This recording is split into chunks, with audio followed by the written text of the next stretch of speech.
Welcome, welcome. It is I, Tevin El Chapo. Friends call me Chop, and we're back with another episode of Chop Logic, the show where we bring on many different people from many different walks of life, and we give them some trivia to see what they really know. And right here today, we have a special guest in the building. Real special guest, man. My big brother. I wouldn't call him a mentor because he wouldn't even accept such a thing if I were to call him that. No. But yeah, nevertheless, though, my boy Jason in the building. First of all, thank you so much for pulling up, man. I appreciate you always. Of course. And of course, we've been rocking for years upon years at this point. Mm-hmm. A lot of things, a lot of maneuvers, a lot of stuff. But just for the world to know, what is it that you do? Primarily, I'm a filmmaker. So I work professionally as a lighting technician for Turner Broadcasting. I have a business doing video production for local brands, Children's Museum, to name one, Children's School of Atlanta. And then also I do director of photography work for a couple of music videos. Dope. So, just tell the people, like, how did you get into this field? You know what I mean? Because like I said, you've been in the field longer than me. So let's start at that. But, Yeah. What brought you into everything that you do, all the film and video production and everything? What brought you into that? Probably started from childhood. Honestly, my older brother, he was creative. We all of us always drew, always did things. But we used to make, little stupid films on digital cameras and whatnot as a kid. And then I saw the opportunity when I came to high school with MGTV and whatnot, where I was like, I could learn this trade and really figure something out with it. And Okay. I've stuck with it ever since. Okay, got you. So, just in terms of everything that you've done, I would say, what would be some of the biggest mentors that you had coming up? Biggest mentors, first and foremost, Miss Nilly. She's who put me on the path and kind of just set me up to know what like success is and what it takes. Definitely Mario Riles. He took me under his wing at Turner. He's the reason why I'm a lighting technician today. And I still chat with him all the time, just letting him know what's going on. And then also Robert Jessen. Met him at Georgia State, and from an independent side, or like from more so like a business side, he's taking me to a whole nother level as far as like how do I interact with clients, how do I do present myself for larger bids and things like that, and just how how to carry yourself. So definitely those three would be the ones that come to mind. Okay, dope. That's a nice lineup of people for sure. What would you say are some of your biggest accomplishments up to this point? Some of the, like, it don't even necessarily be accomplishments by the terms of what other people see, you know what I mean? But just in your personal life, professional, however, like some of the biggest accomplishments that you've gotten to up to this point. First one was really just successfully funding our short film 5 years ago. What Limits, directed by Kevon Price.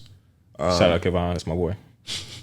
But us coming together as a team and creating a marketing plan and whatnot, and getting the funding to execute on that film, and then creating the film, and then also getting accepted to like the Atlanta Film Festival, Sidewalk Film Festival, Rome International Film Festival, Rome, Georgia, not Rome, Italy. Just Gotta know the difference. Yeah, know the difference. But definitely I would say that was the biggest accomplishment, just because it's like so many moving parts and whatnot, and for everyone to come together and kind of like work on one accord, like that's no easy feat. Okay, yeah. Well, it's funny that you mentioned that, because I think there's one particular person who might have funded that film who still to this day have never seen it. I don't know who that I don't know who that person might be. He might be sitting next to you. You know what I mean? Yeah, I don't know who that person is. I don't know who that is. He might be a handsome devil of a host to an up and coming podcast. Word. Just wondering how he can get that link to watch that movie. I'm not the director. Oh, okay. Yeah, I love that. I love that energy. He's just not a director. But no, definitely I can shoot you a link. Yeah, for sure. You know what I mean? If you can, just watch Or we it. could just watch it here if you want. I don't have the time right now, per se. We in the middle of talking about after. Okay, yeah, I still don't. But yeah, so just send me the link and I got you. But hey, for the people who haven't seen it or are interested in it, what will be about? Like, what will be the general synopsis of the film? Limits is just basically it's a personal story where the protagonist is pretty much going through life and kind of realizing that everyone is kind of paying more attention to their cell phones and what's going on, like with social media and whatnot, more so than everything that's going on around them. So, you go into an event, you're more so recording the event or like trying to post on social media instead of experiencing it. So it's the premise is just basically him going through a change in his life and realizing, who's really there for him and who isn't. Okay. So that's just like the general synopsis. Okay. Got you. Well, it sounds dope, but I still haven't. I got you. Okay, cool. So you're gonna have me right after this, but it's definitely like just a dope move to even do such a thing because I know how hard it is to get productions off the ground. You know what I mean? You work so hard for it, you get so many people aligned for it, but then getting the funding from one is always tough. Just getting people to pay it off completely, and then just like going through the vision and just going through the cycle is always tough too. So I guess that kind of. I'm leading that into my next question of, in your time in this field, what would you say would be the hardest experience that you've had or the most difficult time that you've had on a set? You don't have to go super detailed if it's something that's ongoing right now. I mean, even like with Limits, like Limits was challenging because our assistant director was Jackie or Jacqueline Clark. And shout out to Jackie. She had to... last minute, I think she found out her brother was graduating from basic training, so she flew out literally the weekend that we were supposed to shoot the film, and she was like very deep into the organization of the film and keeping everything like that was going to be her duty on set, making sure like time is like good, making sure like the extras are good, things like of that nature. So without her presence, definitely we could tell on set that was missing. So the longest shoot day I've ever done to date, which was a 24-hour shoot day. Yikes. That's a dub. Which was like we woke up at 5 a.m. to go like prepare and shoot on this lake. We shot on the coldest day of the year. Or not even of the year, the coldest day probably in the past decade. I think it was 17 degrees with like a 8-degree wind chill on a lake. So we had to keep taking breaks in between like every 20 minutes of shots and let our actors go in the car, heat up for a sec, whatever. And then that shoot took I think it took 3 hours longer, so it made us go to our next location later.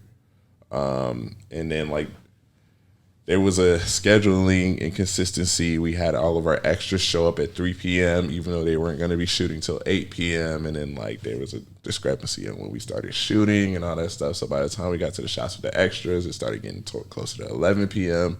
They all left in the middle of their shots. Yikes. And then it just caused this whole cascading thing that like ended up with us shooting till 5 a.m. in the morning. Ooh, boy. So that was challenging. There's definitely footage of me like taking a power nap with a boom mic in my hand, like in the middle of some takes. Yeah, I bet, man. Yeah, that sounds tough. So when you're in those situations where things aren't necessarily going the way they were planned, or that there be delays that were very unexpected, like what are some of your best tactics or try and overcome such things on set? Remain calm, first and foremost. Remain calm, and then just kind of come up with a plan. Like 9 times out of 10, there's gonna more than likely have to be a compromise. So it's like trying to come up with the most efficient compromise where you can keep the essence of what you originally planned, but do it at a much scaled down version, and use what you have access to in that moment. Okay. So I got you. Yeah. I know that, even in experiences that we've had together, that's happened many a time where we had to, I don't want to say jerry rig, but just make something shake, with next to nothing or with different options or having to change things up because of circumstances. most def. You know what I mean? So, when you're working on a set, like what is it that you look for in a teammate? like someone that you work with, someone that you can rely on in those moments? 100% is first and foremost is communication. I always say like you can be as talented as you think you are, but if you communicate horribly, then we're not going to work together well. No, I feel that. And you can be as bad as like horrible, but if you're a willful worker and communicate, like a lot of people will still want to work with you because they feel like they can show you what you need to know, but you can't do that with someone who communicates horribly, even if they know what they're doing. Yeah, I got you. It's been a lot of people that don't know what they're doing and don't know how to communicate. Oh yeah, so most that's kind of even worse. Yeah, that's an unholy like combination. It is, man. It is.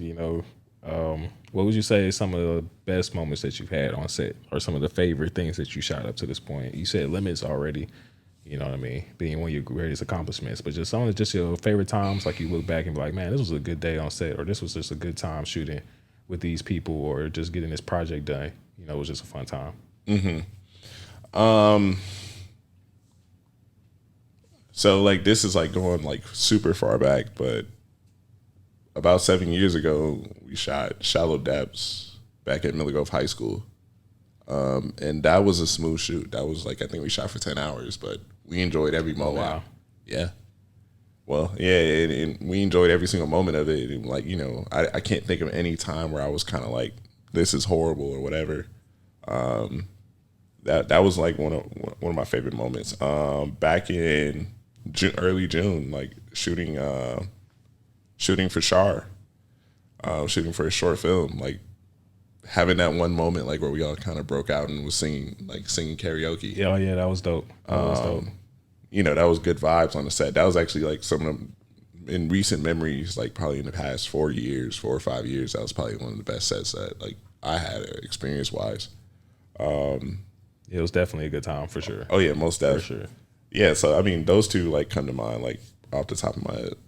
Okay, that's what's up. I'm glad that you mentioned Shar. Shout out to Keontae Norm, friend of the show. He was also on here, and we spoke about a little thing called "Always on the Rise" Part 2. Now there was a time where a video was shot for this, and a particular someone, the same person who didn't get to see Limits, by the way, wasn't necessarily invited to the shoot. And then I remember when we recorded that episode of the podcast with Keontae Norm, please be sure to watch it, listen to it if you haven't. I asked him, like, hey, you remember whatever happened with that? And then he said, oh, that was on Jason. And, I already knew that answer. And now here we are, all this time later. What's up with that, bro? What's up with what? How come I couldn't be on the set, be in the shot, couldn't be nowhere around in the area, vicinity? But Jesus. I just want to know.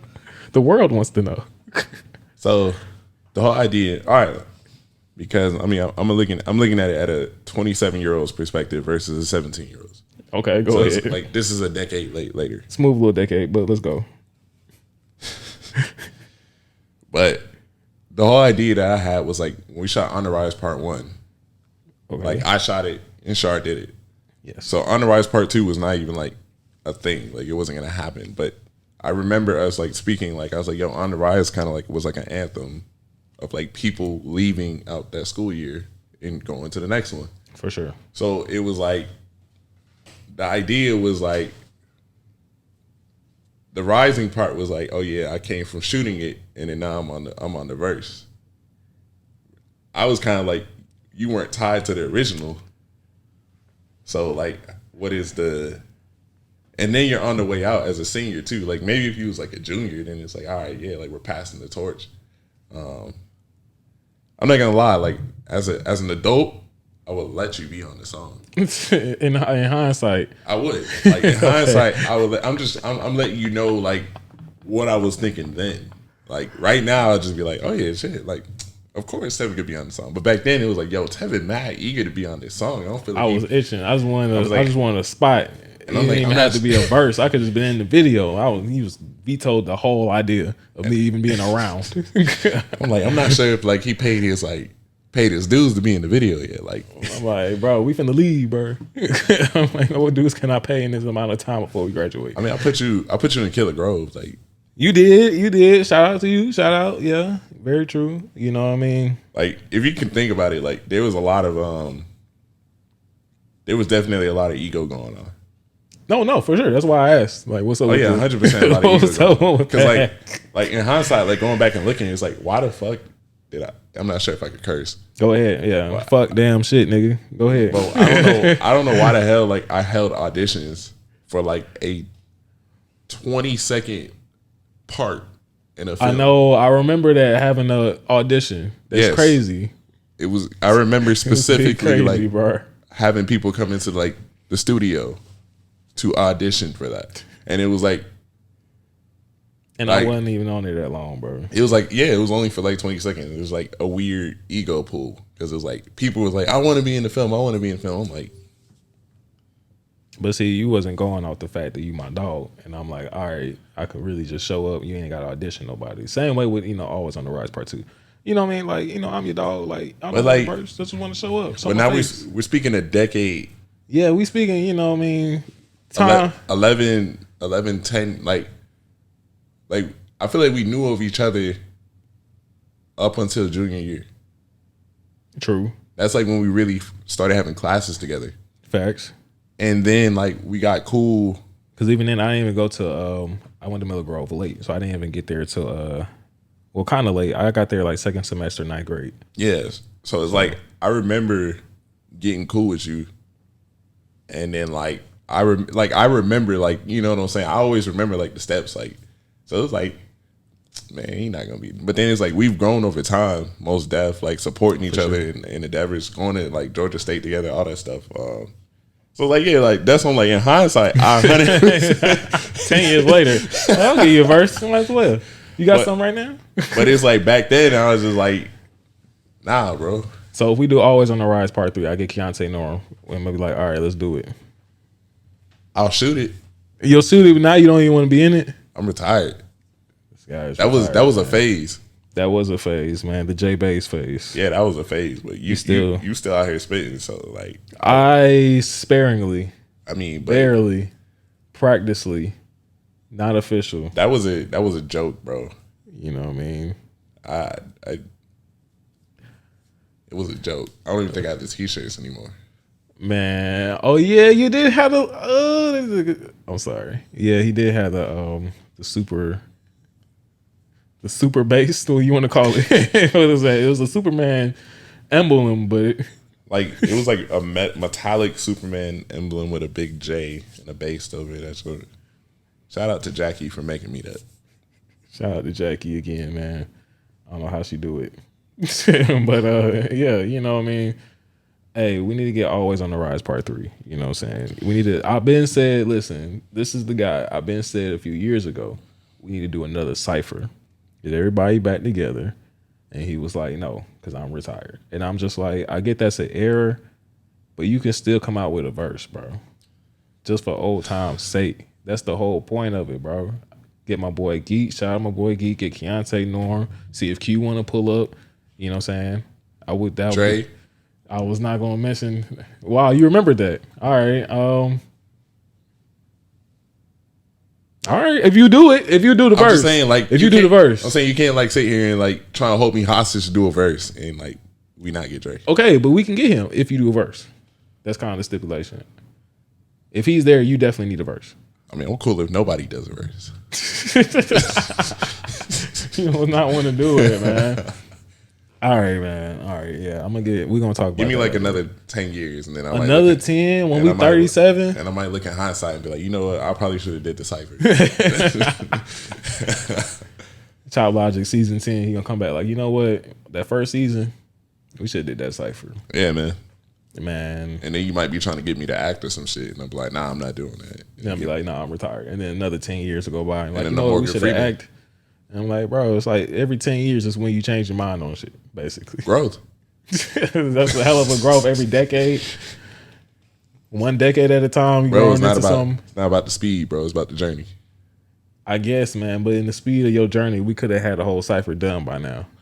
It's one verse. All right, if you organize it, I can organize it all the way up into Dre because I don't have his number. So I can figure the rest of that out. I'll hit Dre up. All right, well, y'all heard it here first, guys. Cypher on the way. We are gonna make it happen. Find a way. Why does it sound like an album that can't get cleared? That's what it feels like. It feels like a Wu-Tang album, but everybody can't pull up at the same time. So we just like, it's gonna come eventually. All right, I'm gonna pivot a little bit, man. So Yeah, what's up? I would say, what was the last book that you read that helped you on your journey, rather, not just for leisure? I ain't gonna lie, I don't read a lot of books. At the risk of sounding like unintelligent. I mean, that's fine. My reading is in flux. The last one that I was reading was The Lean Startup. Okay. Because, you know, just ideas as far as like business and whatnot.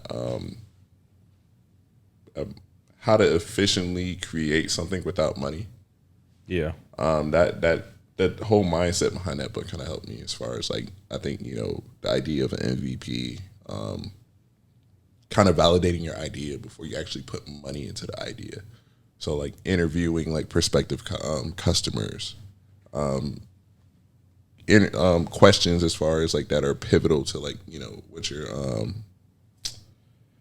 your value proposition or what you're going to be supplying to them. So you come to them and you're saying like, hey, would you like a product that does X, Y, and Z?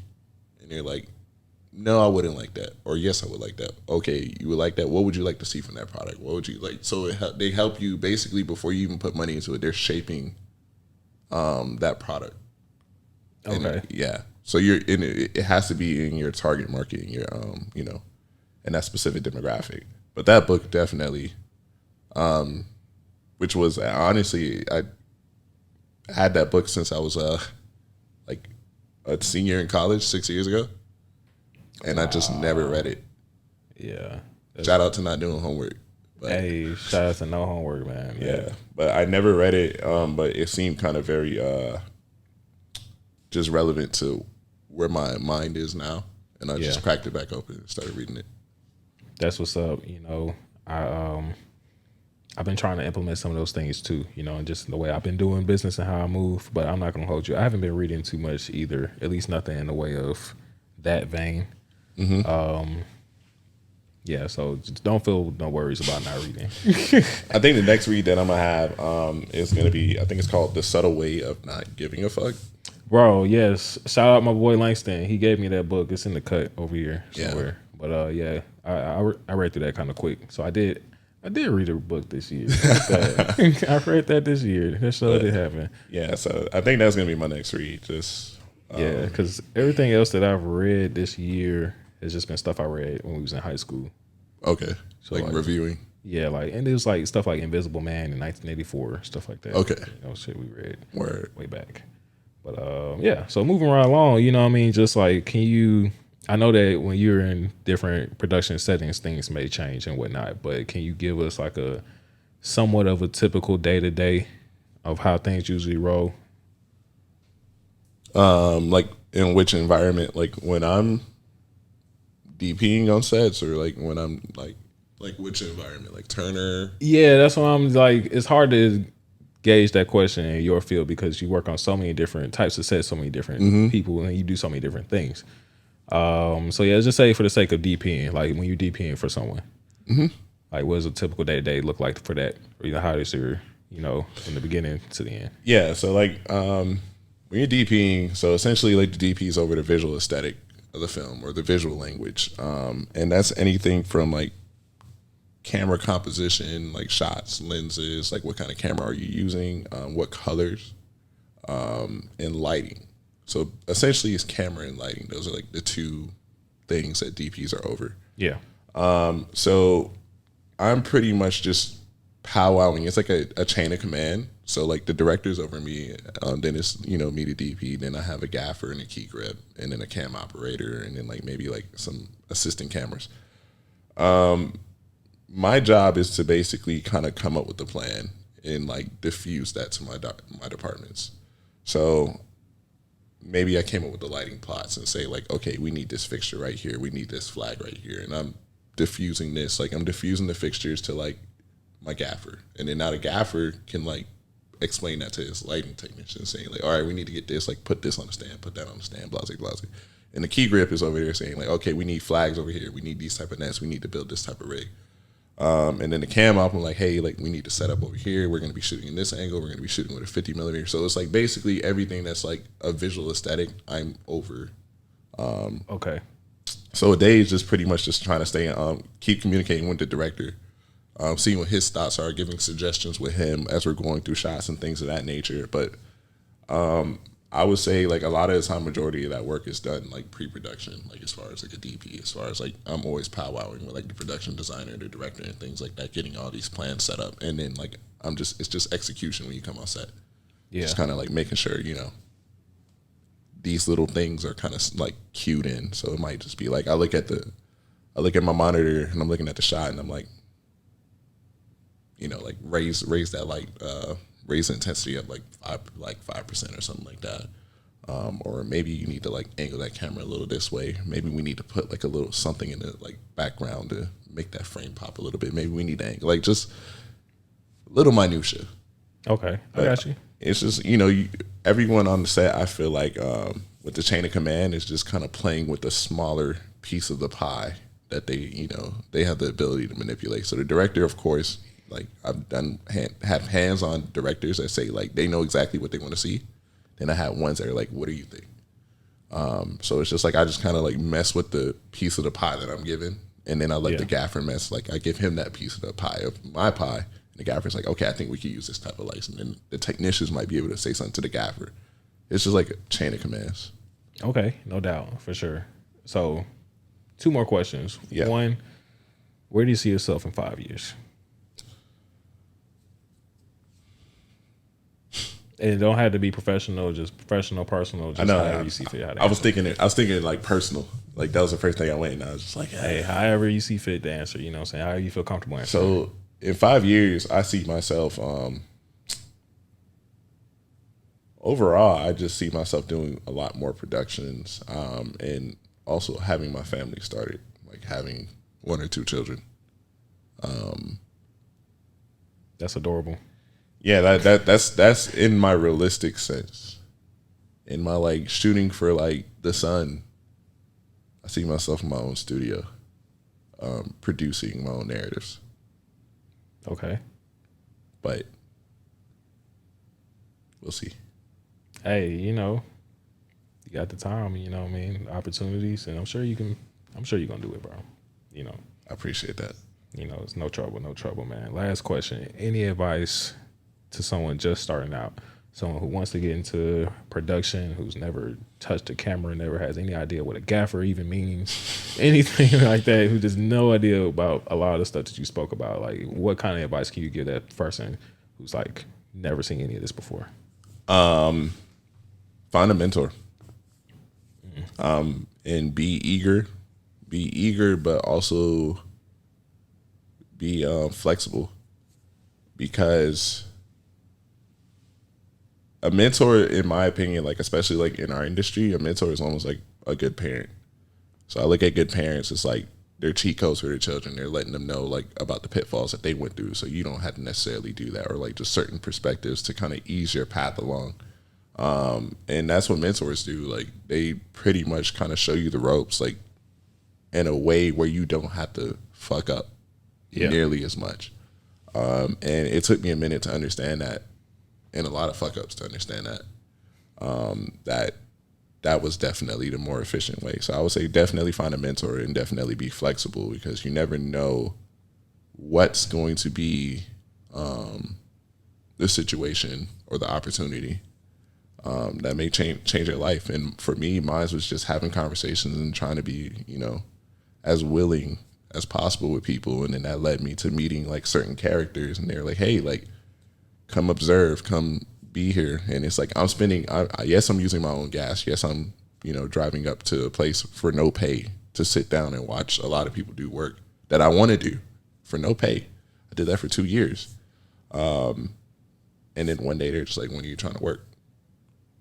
Yeah. And then it's just like, I can't imagine where I'd be without that happening when it happened, that was about 3 years ago.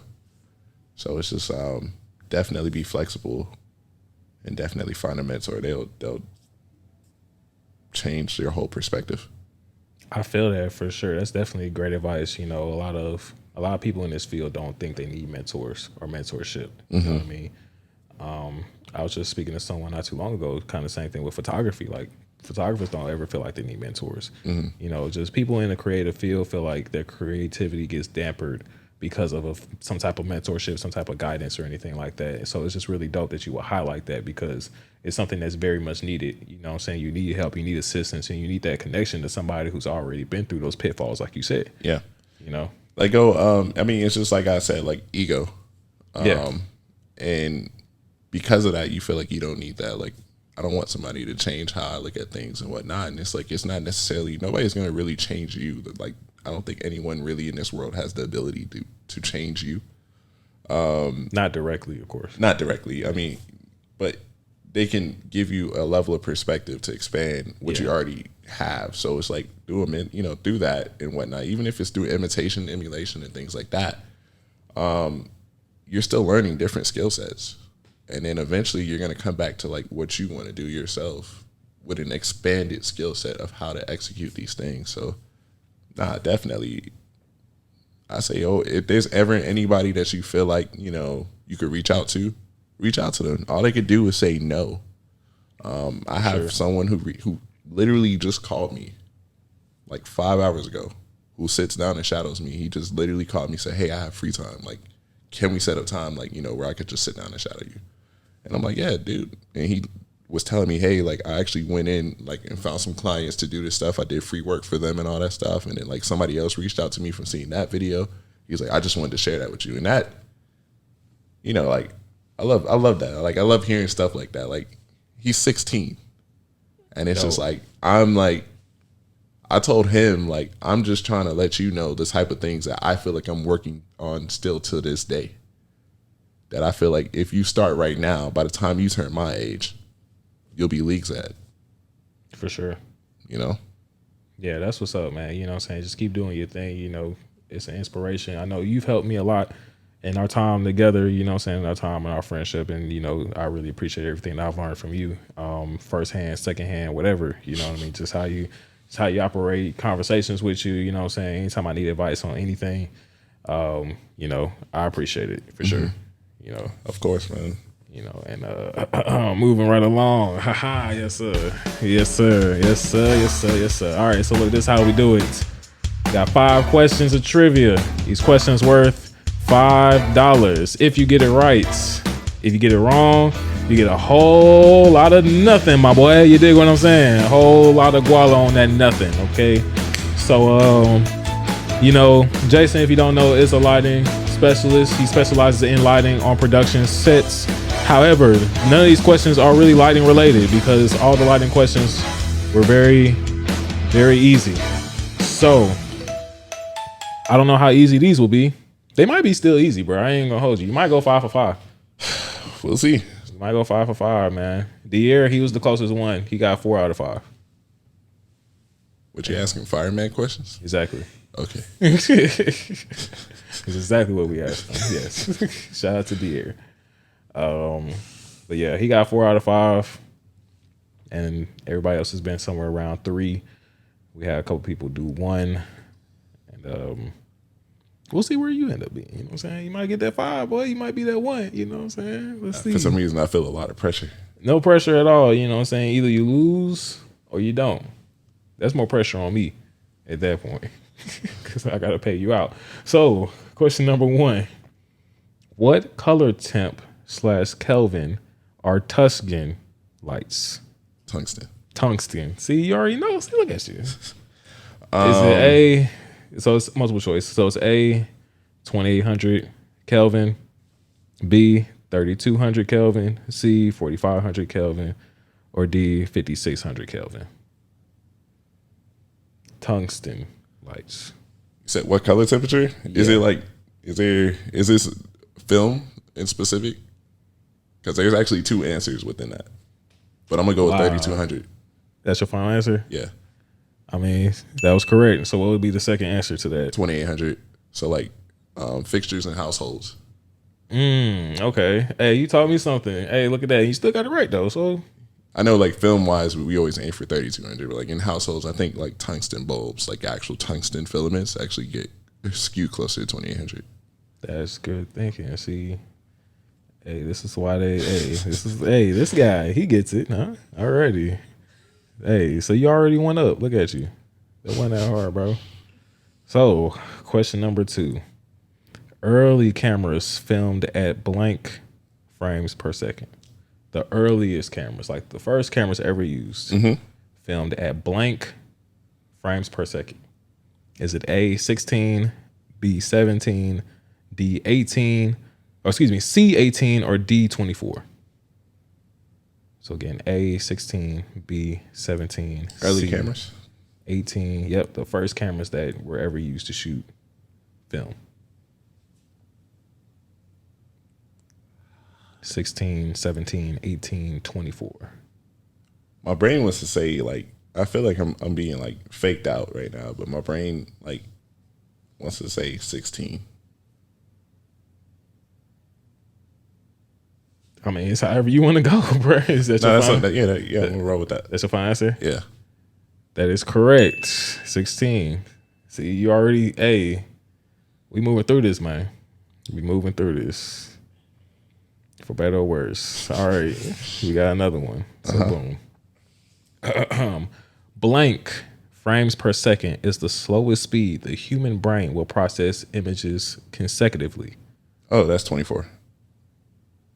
The slowest speed the human brain will process images consecutively. Is it A10, B11, C12, or D13? 24 is not an option. Hold on, you said 8, 10, 12, 13. So 10, 11, 12, 13.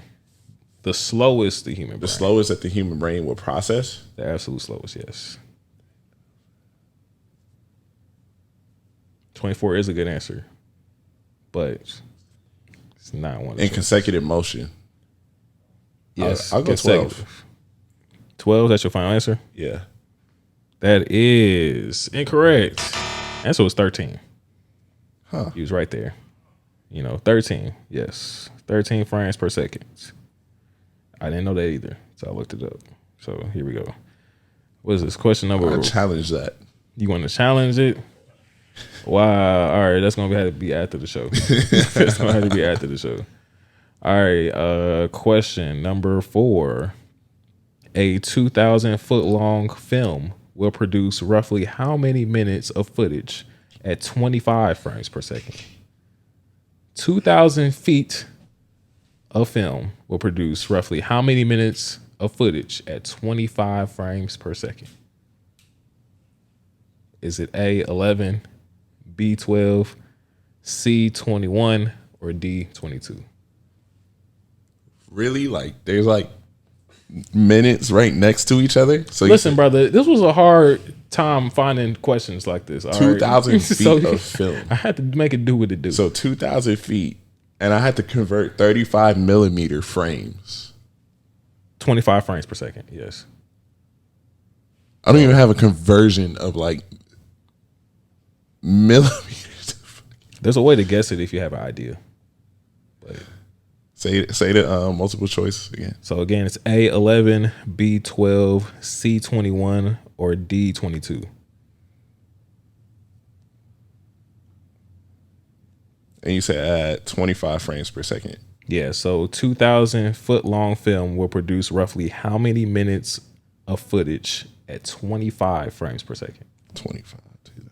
And you said 11, 12, 21. 22, yes. 22. 11, 12, 21, 22.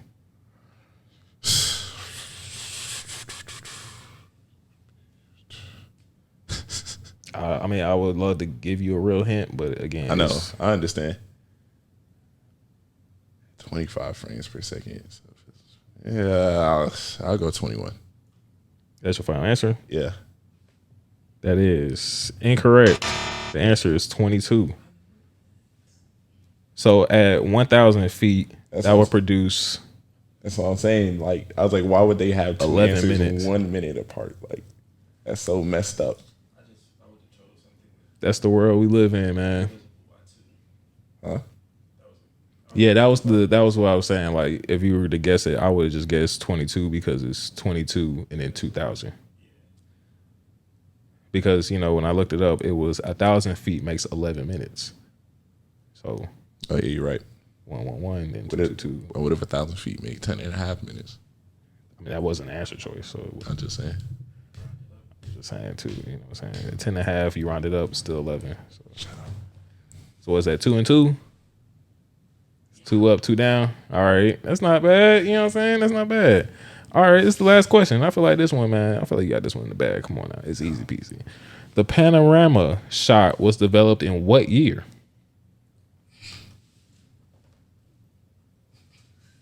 Don't look at Javane. The panorama shot was developed in what year? Was it A, 1997, B, 1996, C, 1987, or D, 1986? Oh, I got this one in the bag. I was hoping. I don't know, bro. I don't know what you know. I'm gonna go with 1987. That's your final answer? Yeah.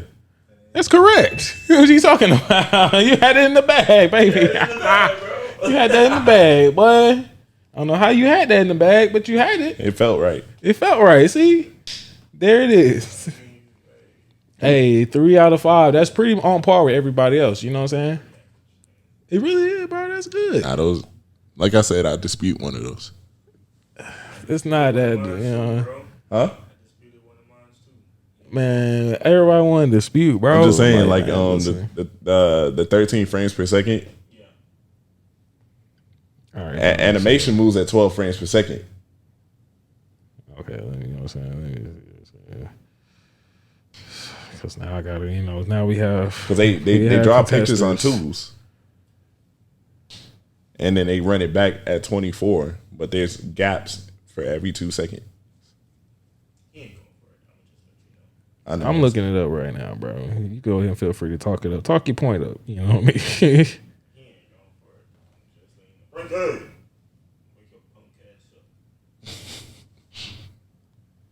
So what's the? All right, let's see. Blah, blah, blah, blah. Whole lot of blah, blah, blah, blah, blah, blah, blah. Whole lot of yada yada. A whole lot of stuff about the difference between 24 and 30 frames. Shooting 60. How fast can I frame? Okay, let me see. I really gotta look this up. Okay. The Massachusetts Institute of Technology dove deep into the topic with a study in 2014 to understand the smallest amount of time needed for the brain to process visual stimuli. You might be surprised. The supercomputer can process visual data from single image. Wait, your supercomputer, i.e. your brain, can process visual data from a single image in only 13 milliseconds. Is that frames? I'm pretty sure it is frames. A frame is a millisecond? More or less. That's what this website is. Almost right at 13 milliseconds per image to demonstrate you can see a pattern. Basically, there's a lot more stuff in here. There's a lot of stuff about a variety of things on frames. All right, man, listen. I'm going to go for the sake of saying that you got 3 out of 5 right. You know what I'm saying? So I don't see why, you know what I'm saying? Hey, listen, bro. You know what I'm saying? That's still, let me get the right. I always forget which one is the right one. There we go. It's not bad. You know what I'm saying? What you know about that music? Nah, I don't have to play that other one. Bro. Oh, he went through. We're gonna change the sound deck for next season. But you know what I'm saying? Hey, 3 out of 5 is still pretty solid, bro. That's a 60. You know what I'm saying? Right. It's more than 50%. That's what I'm saying. You got more than half though. You know what I mean? Still fella. You got $15 though. Hey, that's what I'm saying. 15. It's not bad. Not 20. All right, man. Look, so thank you so much for your time. I appreciate it. Do you have anything you want to promote? You know, your social media or any projects that you want people to check out? Anything at all? What's the project you was talking about? Oh yeah, Limitless. You know what I mean? Limits. I don't know why I said Limitless. That's a whole nother movie. I'm sorry. Limits. But I don't think you want to promote that specifically if you want to. You can. I'm not saying don't. I mean, I don't really.